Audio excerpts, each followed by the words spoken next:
요한계시록 22장 6절에서 15절 말씀을 통해서 내게 줄 상이라는 제목으로 하나님 말씀 함께 나누겠습니다.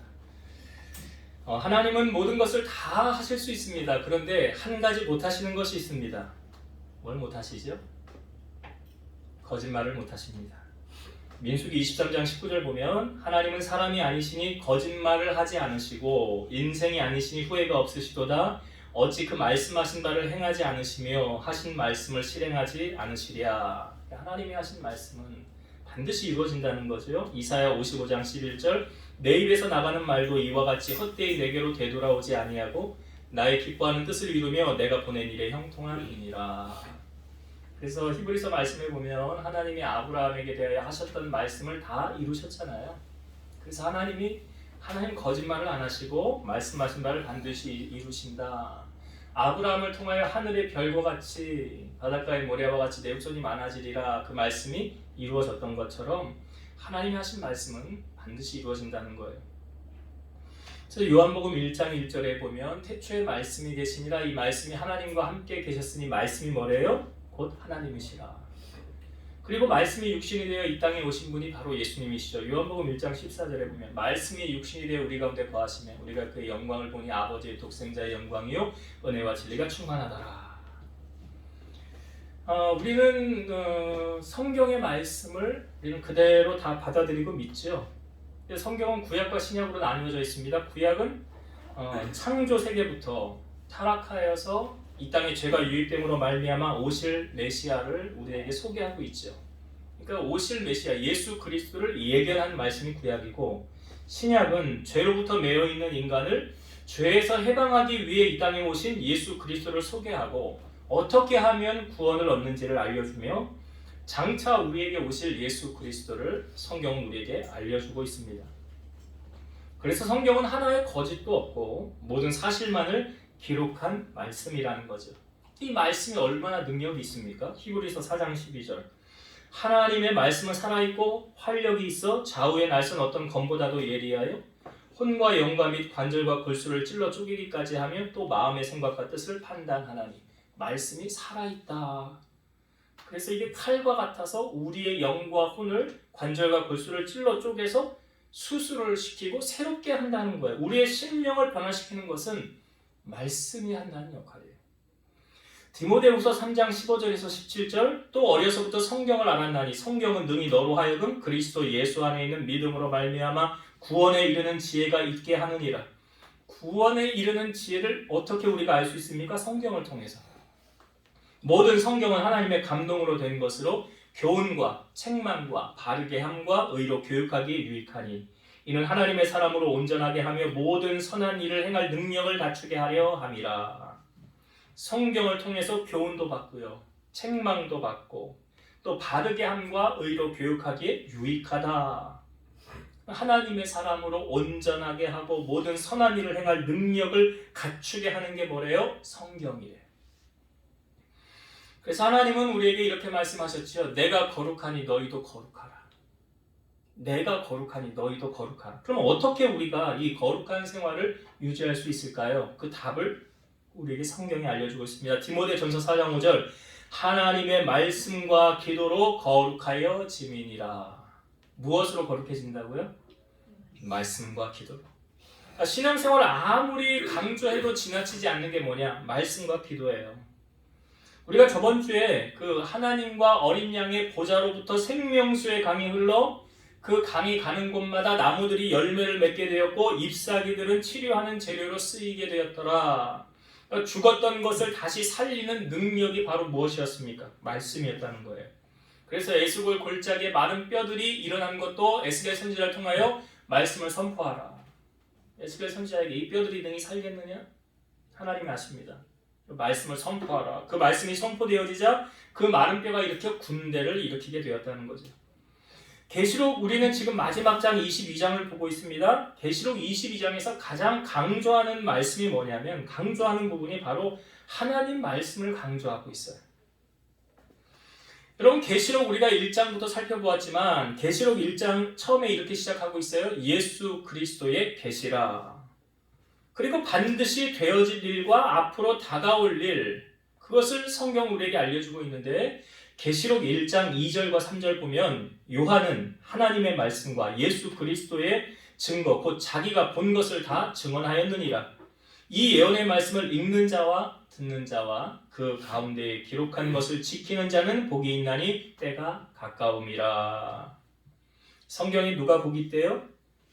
말씀을 읽는 자와 듣는 자와 그 가운데 기록된 것을 지키는 자가 복이 있다. 그러면서 때가 가깝다라고 말씀하고 있고요. 오늘 요한계시록 22장에도 이 말씀이 계속 반복해서 우리에게 보여주고 있습니다. 보라 내가 속히 오리니 라는 말씀과 때가 가까우니라. 여기서 말하는 때는 무슨 때를 말하죠? 예수님께서 재림하실 때를 말하는 거죠. 그걸 본 사도 요한의 반응이 뭐였어요? 아멘 주 예수여 오시옵소서. 그래서 오늘 본문에 보면 어떤 사람이 복 있는 사람이냐? 여러분 복 좋아하시잖아요. 성경이 말하는 복 있는 사람, 어떤 사람을 두고 우리에게 복 있는 자라라고 말하느냐? 두 가지를 말씀하고 있어요. 첫 번째, 자 7절의 말씀을 다시 보겠습니다. 7절. 보라 내가 속히 오리니 이 두루마리의 예언의 말씀을 지키는 자는 복이 있으리라 하더라. 이 두루마리의 예언의 말씀을 지키는 자가 복이 있다. 쉽게 말하면 성경의 말씀을 지키는 자가 복이 있다. 9절도 한번 볼까요? 9절.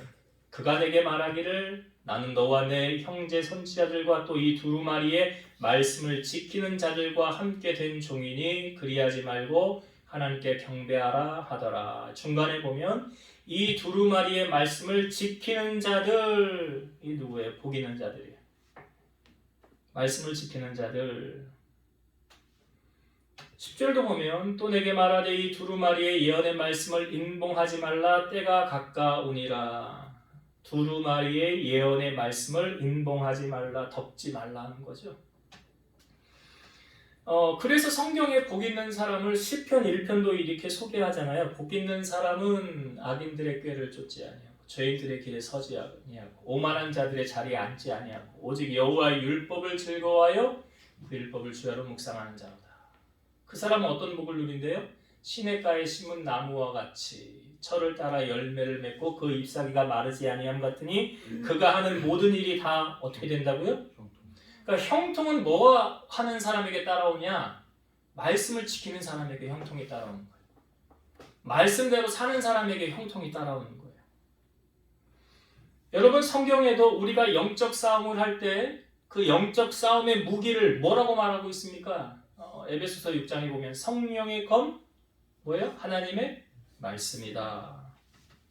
그래서 예수님을 사랑하는 자는 예수님의 계명을 예수님이 말씀하신 거예요. 나를 사랑하면 나의 계명을 지키리라. 예수님 사랑하면 말씀대로 살게 돼 있어요. 예수님 사랑하지 않으면 내 멋대로 사는 거예요. 그래서 삶과 말씀에 주의하는 자는 모든 좋은 것을 얻는다 말하고 있고 주의 말씀은 내 발의 등이요 내 길의 빛이다 라고 말하고 있어요. 예수님 사역하실 때 어떤 여인이에요? 소리를 높이면서 예수님에게 이렇게 말했어요. 당신을 뵌 태와 당신을 먹인 젖이 복이 있나이다. 예수님이 이렇게 말씀하셨어요. 오히려 하나님의 말씀을 듣고 지키는 자가 복이 있느니라. 이건 누가 한 말이라고요? 예수님이. 누가 복 있는 자예요? 말씀을 듣고 지키는 자가 복 있는 자니라. 그래서 오늘 성경에 말하는 복된 자, 바로 어떤 사람이 복 있는 자냐? 말씀대로 사는 자가 복 있는 자.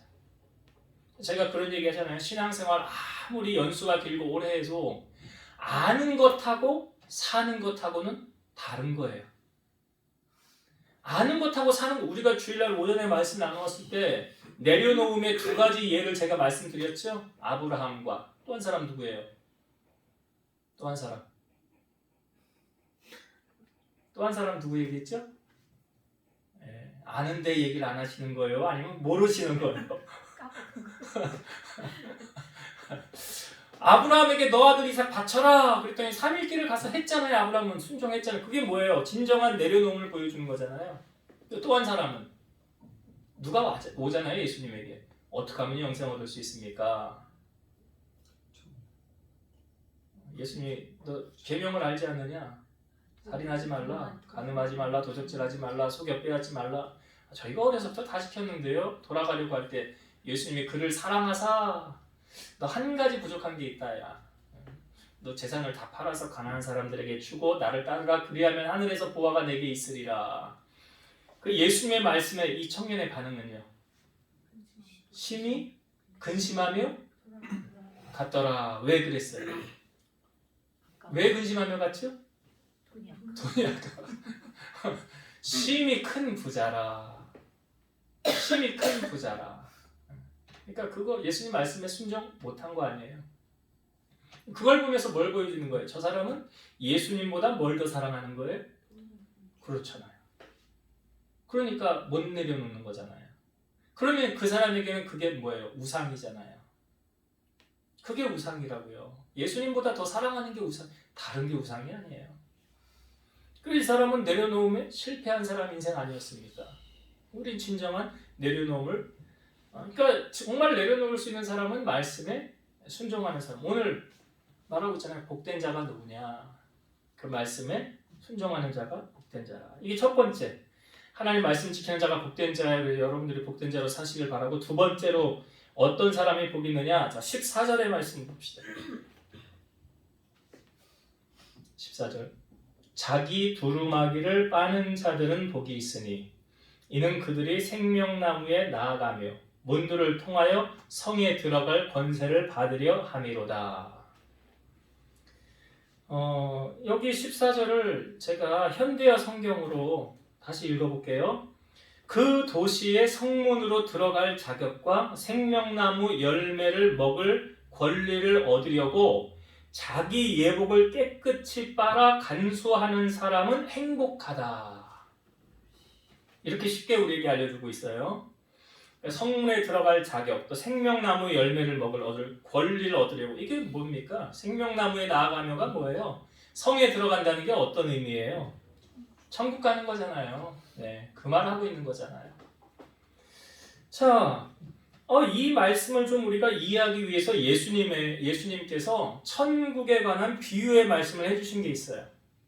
천국에 관한 비유의 말씀. 그러니까 어떤 그 아버지가 그 아들을 위해서 혼인잔치를 베풀어요. 그 혼인잔치를 베풀어서 자기 종들을 보내서 청한 사람들을 혼인잔치에 오라고 합니다. 근데 이 종들이 가서 그 사람들을 청했는데 이 사람들이 안 오는 거예요. 이런 핑계를 대는 거예요. 내가 오찬을 준비했대요. 그래서 나의 소와 살찐 짐승을 잡고 모든 것을 이제 다 갖추어서 이제 잔치 자리에 오라 그러니까 그들이 나는 밭을 갈러 가야 된다. 나는 내 사업이 바쁘다. 그래서 거기서 그치는 것이 아니라 그 나 보낸 종들을 잡아서 죽입니다. 그러니까 임금이 화가 났어요. 군대를 보내어서 살인한 자들을 진멸하고 동네를 불사릅니다. 그리고 나서 종들에게 다시 이렇게 하며 보내요. 혼인잔치는 준비되었으나 청한 사람들은 합당하지 아니하니 내 거리 길에 나가 사람을 만나는 대로 혼인잔치에 청하여 오라. 종들이 다시 나가서 지나가는 길에 나가서 악한 자 선한 자 만나는 대로 모두 데리고 와서 혼인잔치집에 손님이 가득하게 된 거예요. 그래서 이 임금이 그 잔치에 온 손님들을 보러 나갔는데 그때 예복을 입지 않은 한 사람을 보고 친구여 어찌하여 예복을 입지 않고 여기 들어왔느냐 하니까 이 사람이 아무 말도 못하는 거예요. 그러니까 임금이 그 사환들에게 그 예복을 입지 않은 저 사람의 손발을 묶어서 어두운 데에 내어 던지라. 거기서 슬피 울면서 이를 갈게 되리라. 이 사람이 예복을 준비할 시간이 없었잖아요.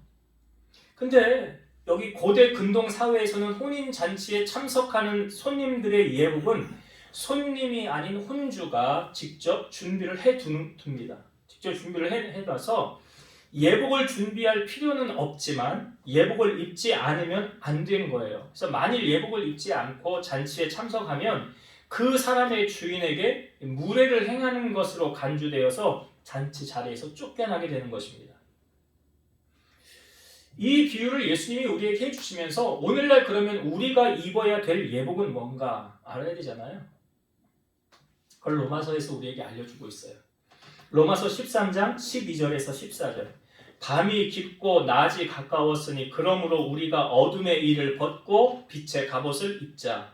낮에와 같이 단정히 행하고 방탕하거나 술 취하지 말며 음란하거나 호색하지 말며 다투거나 시기하지 말고 오직 주 예수 그리스도로 옷 입고 정욕을 위하여 육신의 일을 도모하지 말라. 여기 어떤 옷을 입으래요? 주 예수 그리스도로 옷 입고. 근데 그 전에 하지 말아야 될 게 있어요. 어둠의 일을 벗고 빛의 갑옷을 입자. 낮에와 같이 단정히 행하고 방탕하거나 술 취하지 말며 음란하거나 호색하지 말며 다투거나 시기하지 말고 정욕을 위해 육신의 일을 도모하지 말며 예수 그리스도로 옷 입어라. 그러니까 여기서 예복을 입은 사람들은 예수 그리스도로 옷을 입은 자, 다시 말씀드리면 구원을 받은 자요, 성 안에 있는 자들이고, 예복을 입지 않는 사람들은 혼인잔치에서 쫓겨난 자요, 성 밖에 있는 자요. 이런 사람들 어떤 사람들이에요? 자, 15절의 말씀. 15절. 이게 예수 그리스도로 옷 안 입은 자들이 이런 자들이에요. 15절.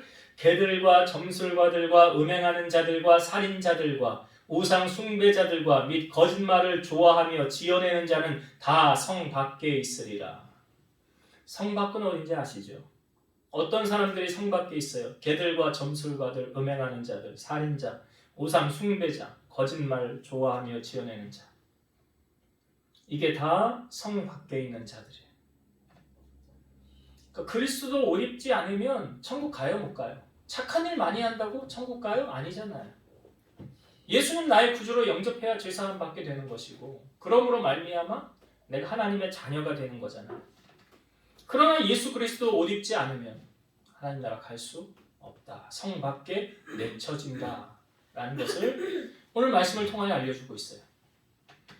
한 가지만 더 은혜를 나누고자 마치고자 합니다. 제가 참 좋아하는 말씀 가운데 한 절인데요. 제가 12절의 말씀, 계시록 22장 12절 제가 읽어볼게요. 보라, 내가 속히 오리니 내가 줄 상이 내게 있어 각 사람에게 그가 행한 대로 갚아 주리라. 내가 줄 상이 내게 있어 각 사람에게 그가 행한 대로 갚아 주리라. 여러분, 이 말씀 앞에 바로 어떤 말씀이냐면, 자 11절도 한번 보세요. 불의를 행하는 자는 그대로 불의를 행하고, 더러운 자는 그대로 더럽고, 의로운 자는 그대로 의를 행하고, 거룩한 자는 그대로 거룩하게 하라. 이게 무엇입니까? 행한 대로 받는다는 걸 말하는 거잖아요. 불의를 행한 자는 불의를 행하고, 더러운 자는 더럽고, 의로운 자는 의를 행하고, 거룩한 자는 그대로 거룩하게 하라. 그러나 그 행하는 것으로 끝나는 것이 아니라 그가 행한 대로 뭘 받는 거예요? 상을 받을 사람에게 하나님이 상을 주고요, 벌을 받을 자에게 벌을 준다는 거예요. 행한 것으로 끝난다는 것이 아니에요. 그래서 성경은 우리가 이기기를 다투는 자마다 모든 일에 절제한대요. 그리고 상 받기 위하여 힘써라 라고 말하고 있어요. 모든 사람이 다 상을 받는 건 아니래요. 고린도 후서 5장 9절에서 10절. 그런즉 우리는 몸으로 있든지 떠나든지 주를 기쁘시게 하는 자가 되기를 힘쓰노라. 이는 우리가 다 반드시 그리스도의 심판대 앞에 나타내게 되어 각각 선악간에 그 몸으로 행한 것을 따라 받으려 함이니라. 여기 말씀에 보면 우리가 다 반드시 그리스도의 심판대 앞에 나타나게 되어 하나님 보좌 앞에 다 선다는 거예요. 그리고 각각 선악간에 그 몸으로 행한 것을 따라 받는다라고 말하고 있어요. 우리가 계시록이 말씀 앞부분에 나눌 때 하나님 보좌 앞에는 책이 있다고 해서 생명책이 있고, 그다음에 또 다른 책이 있다고 그랬죠. 무슨 책이 있다고 그랬어요? 자기 행위를 따라 기록된 책이 거기 있더라 그랬어요. 그래서 우리가 하나님 앞에 딱 서면 하나님이 질문을 딱 반드시 누구에게나 다 이 질문을 던질 거예요. 너 나 위해서 뭐 하다 왔니? 너 나 위해서 뭐 하다 왔니? 다 알고 계시죠? 모르시겠어요? 기록한 걸 다, 우리가 행한 걸 다 기록하고 있는데, 우리가 다 선악간에 그 몸에 행한 것을 따라 받는다라고 성경은 말하고 있고, 오늘 12절에도 너에게 줄 상이 나에게 있다라고 말하고 있어요. 여러분, 히스기야라는 사람이 몸에 병이 들었어요. 이사야 선지자가 와서 너 이제 집을 정리해라. 살지 못할 것이라 죽을 것이라 그래요. 그때 히스기야가 이사야 선지자 간 다음에 바로 자기의 얼굴을 벽으로 향하여서 이렇게 기도했어요. 내가 진실과 전심으로 주 앞에 행하며 주께서 보시기에 선하게 행한 것을 기억하옵소서. 하나님, 내가 하나님 앞에 어떻게 했습니까? 내 중심, 내 전심 하나님 보셨잖아요. 그리고 하나님, 내가 하나님 앞에 선하게 행한 거 하나님 좀 기억해 주세요. 그 기도를 하나님이 들으셨어요. 그래서 히스기야에게 다시 이사야를 보내서 여기 생명 15년을 연장해 줄 것이니라. 여러분, 벼룩도 낯짝이 있다고 그러잖아요. 우리가 하나님 앞에 어떤 나의 문제를 해결함 받길 원한다면 먼저 그분의 마음을 감동시키는 뭔가가 있어야 되지 않겠어요? 히스기야가 지금 그거 얘기한 거잖아요. 내가 하나님 이렇게 했잖아요. 하나님을 위해서. 그러니 하나님 나 이제 보상해 줄 때 되셨잖아요. 추억해 주셔야지요. 그것을 우리가 이 땅에서도 받고요. 하나님의 나라 가서도 받는 거예요. 오늘 성경은 분명히 말하고 있어요. 각 사람이 그가 행한 대로 갚아주리라. 여러분은 하나님 앞에 어떤 상 받을 일을 많이 하셨습니까? 여러분 성경에 보니까요. 세월을 아끼라. 때가 악하니라. 주님이 오시는데 언제 오시느냐? 오늘의 말씀 속에서요. 내가 속히 오리라. 때가 가까우니라. 그렇게 말하잖아요. 얼마 안 남았어요. 천년 만년 우리 사는 거 아니고요. 주님 오실 날 속히 오신대요. 우리가 하나님의 나라 가서 누리는 상급은 어디에서 쌓는 거예요? 이 땅에서요. 그게 하나님의 상급이요. 나를 위해 행한 건 하나님 상급하고 상관없다고 그랬잖아요. 내 가족, 내 혈육을 위한 건 상관없다고 그랬잖아요. 그러니까 하나님을 위해서 내가 뭘 했는가? 고아와 과부들을 돌보고 환난 중에 그들을 돌보고 대접을 해도 성경이 말하지요. 갚을 길이 없는 자에게 대접을 하고. 왜 그들이 못 갚으니까 누가 대신 갚아주는 거예요? 하나님이 갚아주시는 거예요. 우리가 하나님 보시기에 너는 참 상 받을 일을 많이 하는구나. 그래야 하나님이 우리에게 상을 베풀어 주시는 거예요. 그렇게 살아야 참 크리스찬이에요. 그래서 여러분들이 오늘 말씀 속에서 하나님의 상급을 여러분이 기대한다면, 하나님의 기적을 맛보길 원한다면 이 땅 가운데 발을 디디고 살아가는 동안 하나님 마음을 감동시키는 일, 하나님의 상급을 쌓는 일에 헌신해 보십시오. 하나님이 가만히 안 계셔요. 이제 말씀을 정리하고 마치겠습니다. 여러분, 세상 사람들이 복 있는 자라고 말하는 세상의 기준은 무엇입니까? 큰 아파트, 큰 집에서 떵떵거리며 사는 거겠죠. 좋은 차 여러 대 갖다 놓고 그렇게 사는 거겠죠. 높은 자리에 올라서 사람들 부리며 사는 게 복받았다라고 말하겠죠. 세상 사람들은. 그러나 성경이 말하는 복 있는 자는 그렇게 말하지 않아요. 오늘 우리에게 어떤 사람이 복 있는 자래요? 말씀을 지키는 자가 복 있는 자. 하나님 말씀대로 살아가는 사람이 복 있는 사람. 그리고 자기 예복을 준비한 사람이 복 있는 사람. 그래서 그 예복은 뭐라고 그랬어요? 예수 그리스도로 옷 입는 자. 주님을 닮아가는 자. 그래서 예수님처럼 말하고 예수님처럼 행동하는 사람. 나는 마음이 온유하고 겸손하니 내 멍에를 메고 배우라라고 말씀하셨다. 그 주님을 닮아가는 자가 복 있는 자다. 그런 복된 자 여러분 되시길 바라고. 두 번째 나누었던 은혜가 하나님께서 다 보시고 행한 대로 갚아주는 거예요. 그러니까 여러분, 하나님 앞에서 잔머리를 피우잖아요. 그거 통할 것 같아요? 안 통해요. 네가 쓰는 잔머리로 너 한번 당해봐라. 하나님 그렇게 갚으시는 거예요. 헤아리는 대로 갚으시는 거예요. 오늘 말씀해 보면 불의를 행하는 자는 그대로 불의를, 더러운 자는 그대로 더럽고요. 의를 행하는 자는 그대로 의를 거룩하게 행하라. 왜요? 그 행한 대로 하나님이 갚아주시는 거예요. 그래서 내가 행한 대로 하나님이 상급 주신다는 사실을 잊으시면 안 돼요. 그렇다고 한다면 내가 하나님께 상 받을 일을 해야 되겠어요? 벌 받을 일을 해야 되겠어요? 그거 행한 대로 갚으신다고. 그래서 하나님이 보시기에 오늘 히스기야 제가 말씀드렸지만 하나님 앞에 진실과 전심으로 행한 것, 선하게 행한 것 기억하옵소서. 아니, 우리가 어려운 때를 준비해서 뭐 적금을 들고 뭐 통장에 돈을 넣어놓고 하잖아요. 기도도 그런 거예요. 내가 위기에 닥쳤을 때 넣어놨다가 하나님, 내가 그때 그렇게 기도했잖아요. 하나님, 내가 주님을 위해서 그때 그렇게 헌신했잖아요. 그러니 그거 생각해 주시고 나 지금 도와주세요. 나 그거 뺏을게요. 하는 게 있어야지. 그런 게 있어야 될 거 아니에요. 그 염치가 좀 있어야지, 하나님 앞에.